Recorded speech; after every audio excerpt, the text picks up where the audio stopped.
কারণ বাংলাদেশ এমবিসি মানে he too don't know how to behave.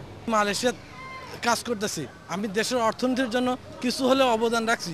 সরকার আমার জন্য কি করে? আমরা যারা বিদেশে অবস্থান করি তাদের হাই কমিশনের পক্ষ থেকে, হাই কমিশনের কাছ থেকে আমাদের আরও কিছু প্রাপ্তির আশা আমরা করতে পারি। কুয়ালালামপুরের বাংলাদেশ মিশনের বিরুদ্ধে শ্রমিকদের এমন ঢালাও অভিযোগ নতুন নয়।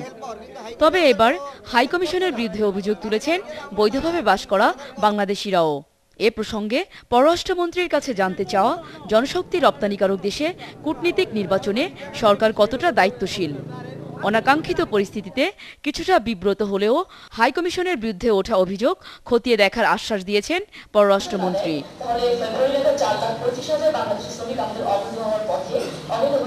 সেখানে আমাদের দূতাবাসে যে পরিমাণ জনবল থাকা প্রয়োজন তা আমাদের নেই। জনবলের ক্ষেত্রে যেসব সমস্যা সেগুলোকে খুব তাড়াতাড়ি আমরা কাটিয়ে উঠতে পারবো না, কিন্তু আচার আচরণগত বা এফিসিয়েন্সির ক্ষেত্রে যেই সব সমস্যা আছে সেগুলো কাটিয়ে উঠবার ব্যাপারে আমরা নিশ্চয়ই আমাদের সর্বাত্মক প্রচেষ্টা চালাবো। এবং আপনি যখন এই কথাটি আবার এখানে উত্থাপন করেছেন, আমি আজকেই সেখানে আবার যোগাযোগ করব। হাই কমিশনের অব্যবস্থাপনা নিয়ে পররাষ্ট্রমন্ত্রীর অকপট স্বীকারোক্তি হতাশ করলেও সংকট কাটাতে সর্বোচ্চ পদক্ষেপের ঘোষণা ইতিবাচক।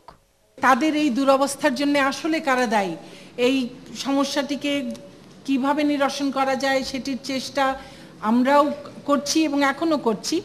এদিকে বৈদেশিক কর্মসংস্থান ও প্রবাসী কল্যাণ মন্ত্রী নিজ মন্ত্রণালয়ের কার্যক্রমের ব্যাখ্যা না দিয়ে শ্রম সংকটের দীর্ঘসূত্রিতাকে বিশ্বমন্দার উপর চাপিয়ে দিলেন।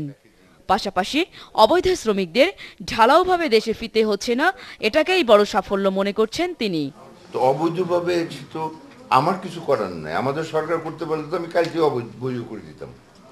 যে লোকগুলো অবৈধ আছে তাদের তো ফেরত পাঠানোর কথা, কাউরি কিন্তু ফেরত পাঠাচ্ছে না। তাদের রাস্তাঘাটের থেকে ধরে কোনো শাস্তিমূলক ব্যবস্থাও নিচ্ছে না, জেলেও দিচ্ছে না, তাদের সুযোগ দিচ্ছে। কাজে এর চাইতে বেশি পজিটিভ এইসব ক্ষেত্রে কিন্তু হতে পারে না।